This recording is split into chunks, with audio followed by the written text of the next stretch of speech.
உலகெங்கிலும் வாழும் தமிழ் சொந்தங்கள் அனைவருக்கும் வணக்கம்.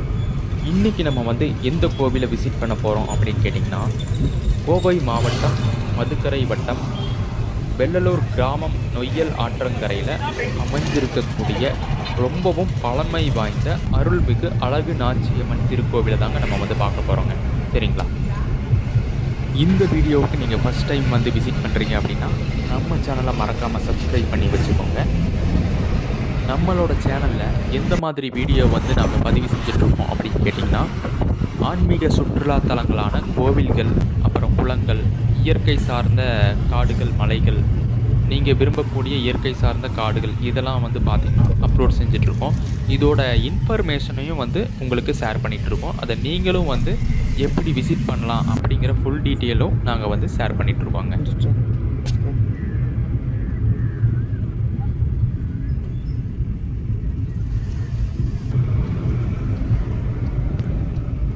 கிட்டத்தட்ட நம்ம கோவிலை ரீச் ஆகிட்டோங்க.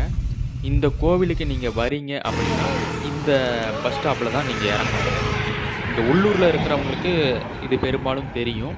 வேறு மாவட்டத்தில் இருந்து வேறு ஊர்களில் இருந்து நீங்கள் இந்த வீடியோவை பார்க்குறீங்க அப்படின்னா இந்த பஸ் ஸ்டாப் பார்த்துக்கோங்க. இதுதான் இந்த கோவிலுக்கான பஸ் ஸ்டாப்புங்க. சரிங்களா?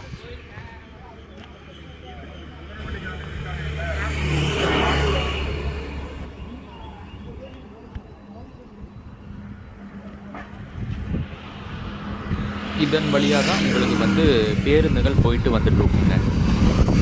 அங்கே கோவில் தெரியுது பார்த்தீங்களா? அந்த கோவிலை தான் நம்ம இன்றைக்கி விசிட் பண்ண போகிறோங்க. சரிங்களா? சரி வாங்க, கோவில் எப்படி இருக்குங்கிறது நம்ம பேக் சைட்லேருந்து அப்படியே பார்த்துட்டு போயிடலாங்க.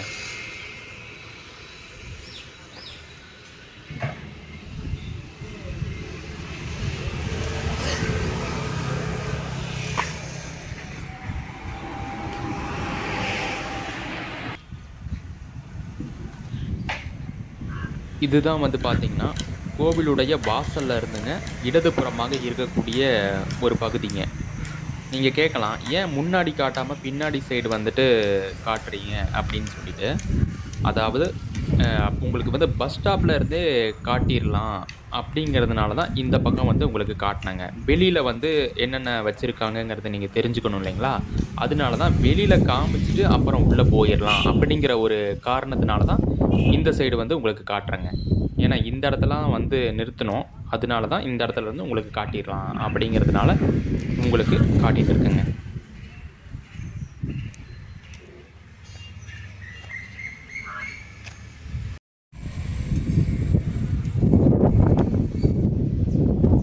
இந்த இடத்துல பார்த்தீங்கன்னா கருப்புராயன் சன்னதி இருக்கும் போலைங்க.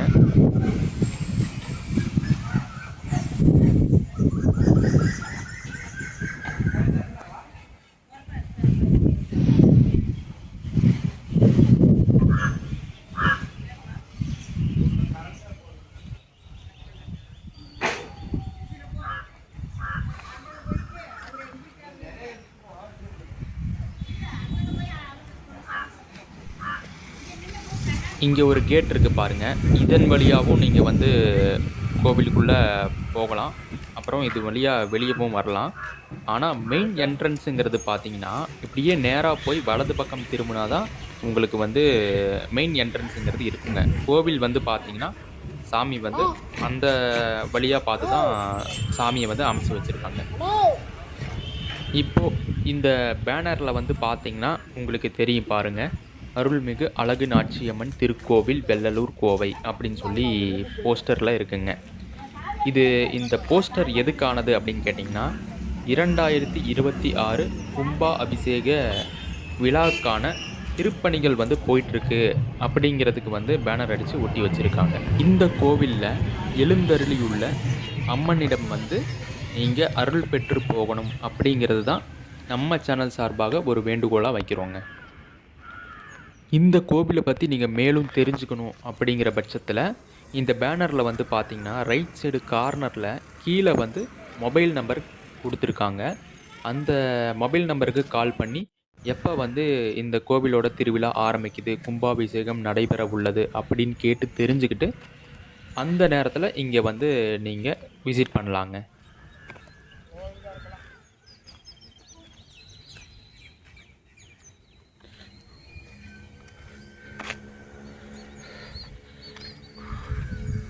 இதுதான் வந்து பார்த்தீங்கன்னா, இந்த கோவிலுடைய மெயின் என்ட்ரன்ஸுங்க.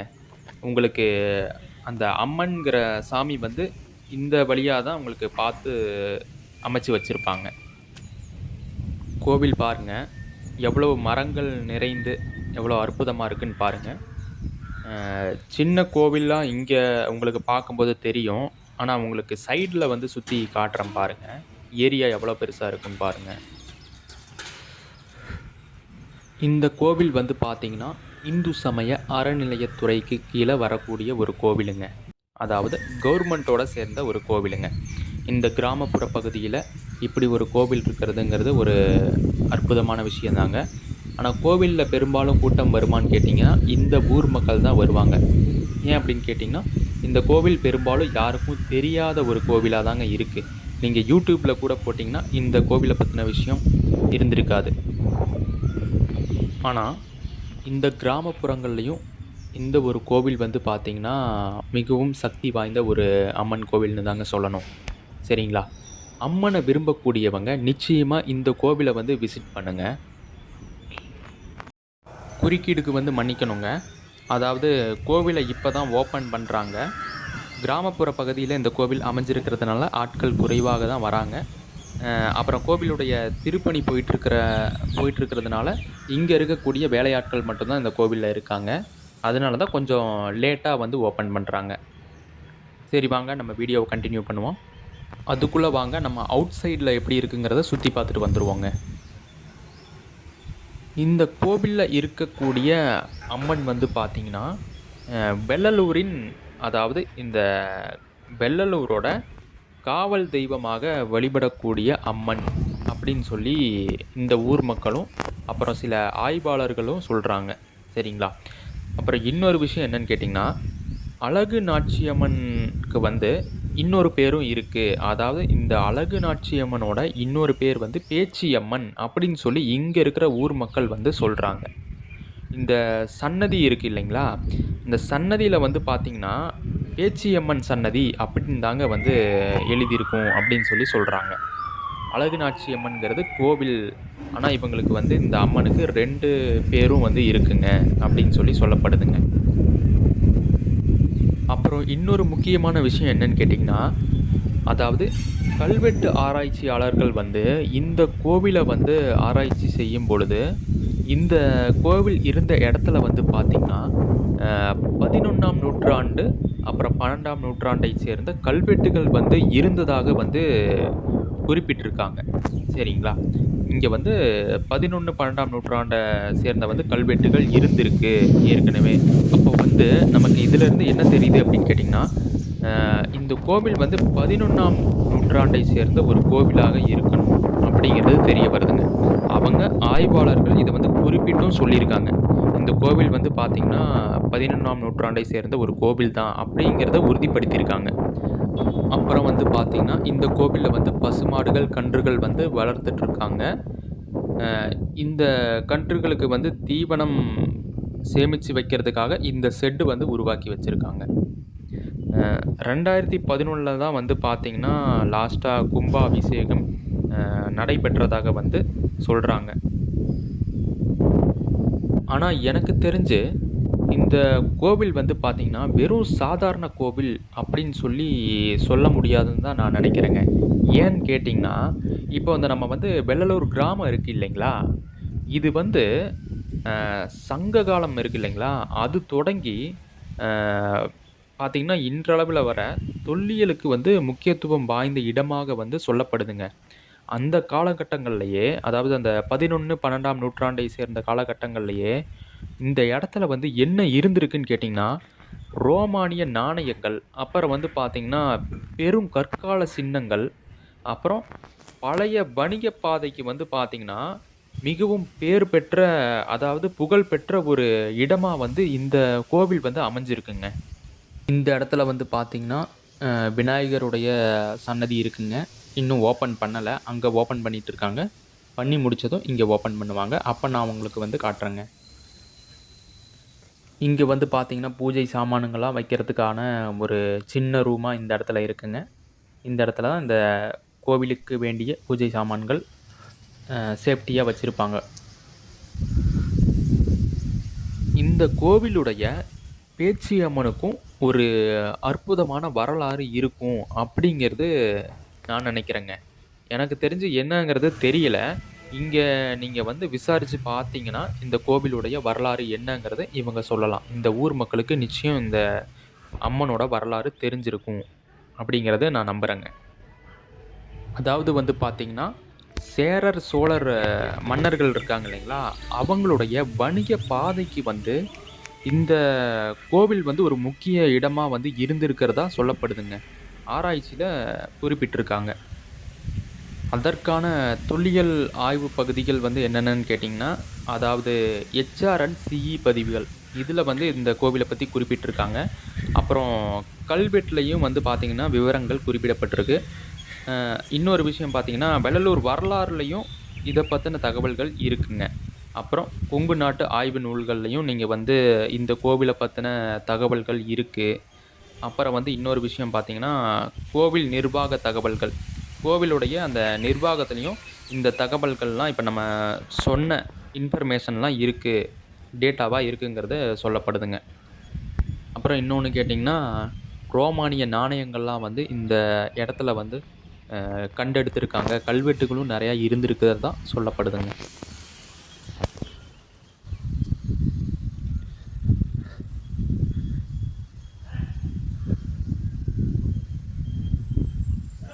வந்து பார்த்தீங்கன்னா, உங்களுக்கு முருகன் சன்னதிங்க. இதுவும் இன்னும் தொறக்கல. தொறந்ததுக்கப்புறம் உங்களுக்கு வந்து காட்டுறேங்க. வலது பக்கத்துல இருக்கிறது வந்து பார்த்தீங்கன்னா, சிவபெருமானுடைய சன்னதிங்க.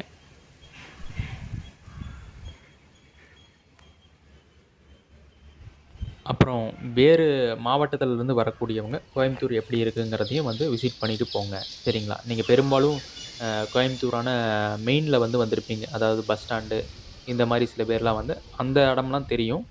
ஆனா, அந்த கிராமத்துக்குள்ளேலாம் வந்திருக்க மாட்டீங்க. சரிங்களா? வந்து இங்கேயும் வந்து பாருங்க. கோயம்புத்தூர் எப்படி இருக்குன்னு பாருங்க. சரிங்களா?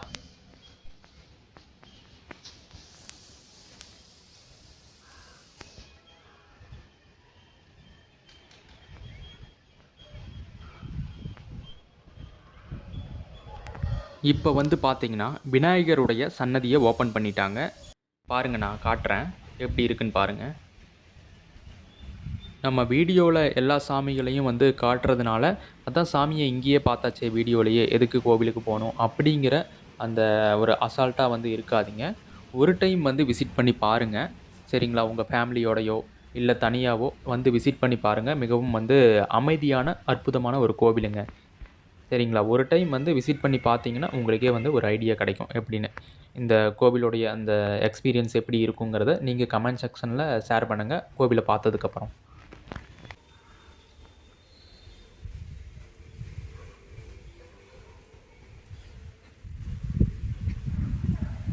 முருகனுடைய சன்னதி வந்து பாருங்க, எப்படி இருக்குன்னு பாருங்க.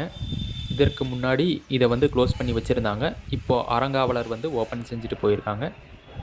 அப்படியே எப்படி இருக்குன்னு பாருங்க.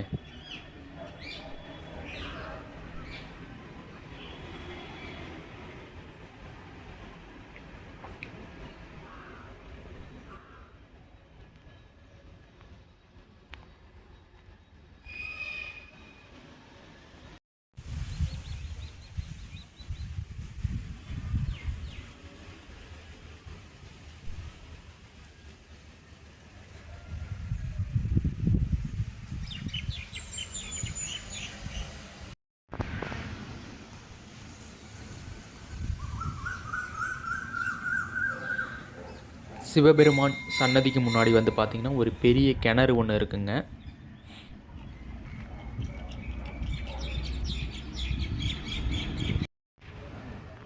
கிணத்துக்குள்ள வந்து பார்த்தீங்கன்னா, குப்பைகள், பாட்டில்கள்லாம் விழுந்து கொஞ்சம் தண்ணி வந்து கலங்கி இருக்கு.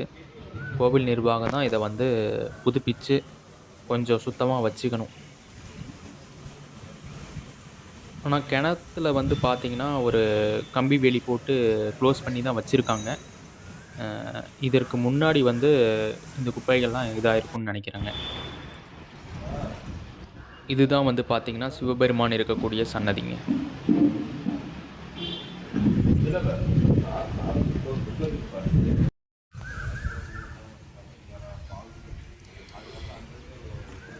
இப்போ இந்த இடத்துல தான் வந்து பார்த்தீங்கன்னா பேச்சியம்மன்கிற சாமி இருக்குங்க. இந்த கோபுரத்துக்கு உள்ள தான் இருக்குங்க.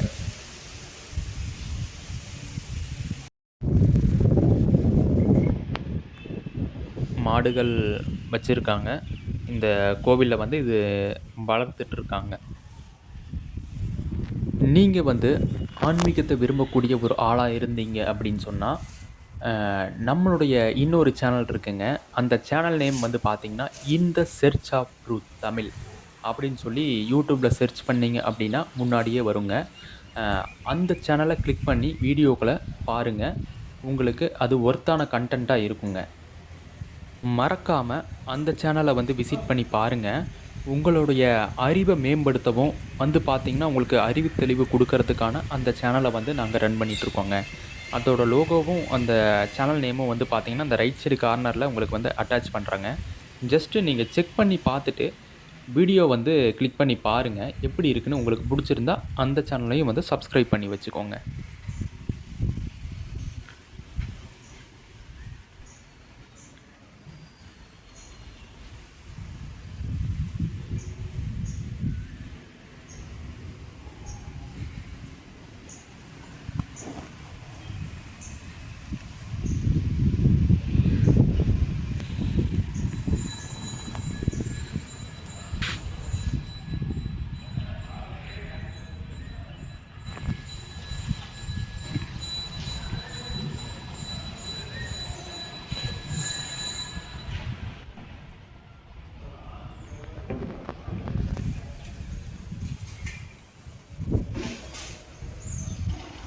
பாருங்க, ஒவ்வொரு தூணில் இருக்கக்கூடிய சீலிங்லையும் அம்மனோட அவதாரத்தை அப்படியே பெயிண்டிங் பண்ணி எந்தெந்த அவதாரம் அப்படிங்கிறத இங்கே வந்து குறிப்பிட்டு சொல்லியிருக்காங்க.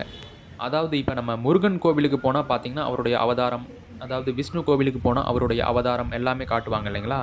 அந்த மாதிரி அம்மனே எத்தனை அவதாரங்களில் இருக்காங்கங்கிறத இங்கே ஒவ்வொரு சீலிங்லையும் வந்து அழகாக பெயிண்டிங் பண்ணி நமக்கு காட்டுறாங்க.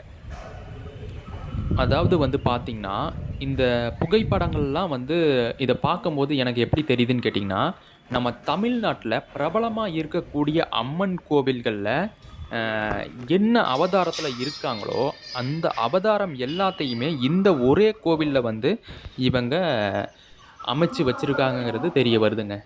எனக்கு பார்க்கும்போது அப்படி தான் தெரியுது.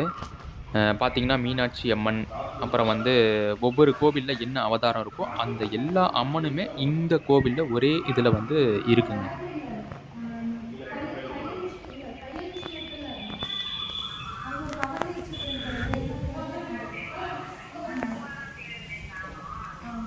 அருள்மிகு பேச்சியம்மன் சன்னதி நம்ம முன்னாடியே பார்த்தோம் இல்லைங்களா? அழகு நாச்சி அம்மன்கிறது தான் இந்த அம்மனோட இன்னொரு பேரான பேச்சியம்மன் அப்படிங்கிறதுங்க.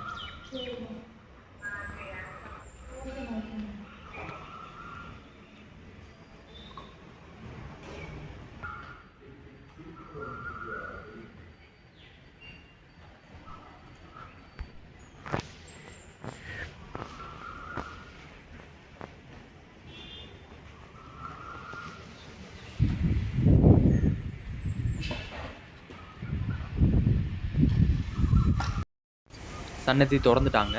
வாங்க வந்து நம்ம இங்கே இருக்கக்கூடிய அந்த பேச்சியம்மன் எப்படி இருக்காங்க அப்படிங்கிறத பார்ப்போம் வாங்க.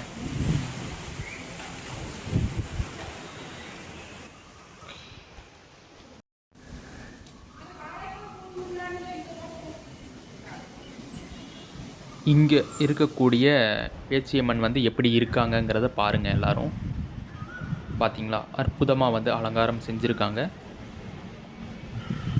அவ்வளவுதாங்க. கிட்டத்தட்ட நம்ம வந்து பார்த்திங்கன்னா கோவிலை முடிந்தவரை சுற்றி பார்த்தாச்சுங்க.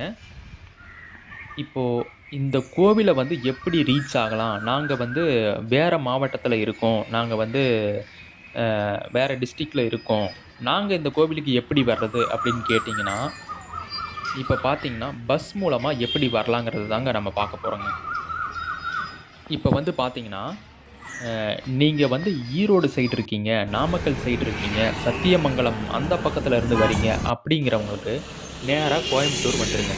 சரிங்களா? கோயம்புத்தூர் அப்படின்னு சொல்லிவிட்டு நீங்கள் அங்கேருந்து பஸ் ஏறினீங்க அப்படின்னா உங்களுக்கு வந்து காந்திபுரம் அப்படிங்கிற இடத்துல தான் நிறுத்துவாங்க. அதுதான் கோயம்புத்தூரோட பெரிய பஸ் ஸ்டாண்டுங்க.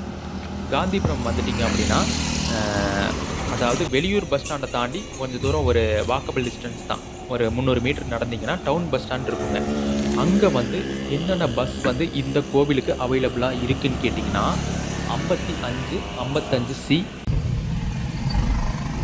காந்திபுரம் வழியாக போகக்கூடிய வெள்ளலூர் பேருந்துகள் எல்லாமே இந்த கோவில் வழியாக தாங்க போகும். சரிங்களா?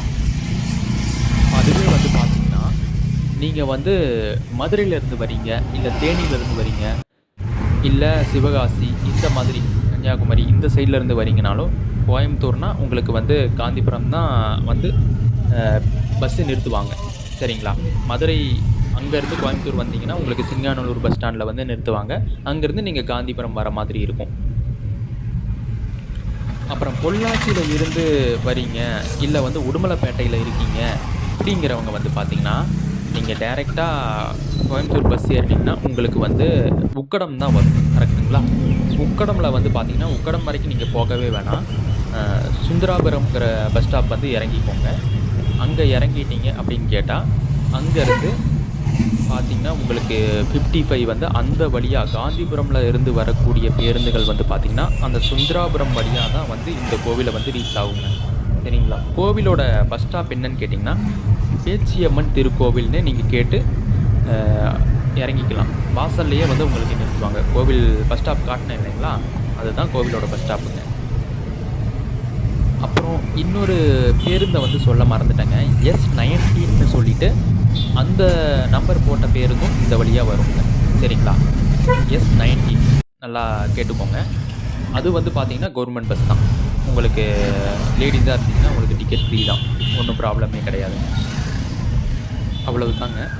இந்த கோவிலை காட்டினது வந்து உங்களுக்கு பிடிச்சிருக்குங்கிறத நாங்கள் நம்புகிறோம். ஏதாவது கருத்துக்கள் இருந்தால் கமெண்ட் செக்ஷனில் கமெண்ட் பண்ணுங்கள். சரிங்களா? அடுத்த காணொலியில் உங்களை நான் சந்திக்கிறேங்க. நன்றி, வணக்கம்.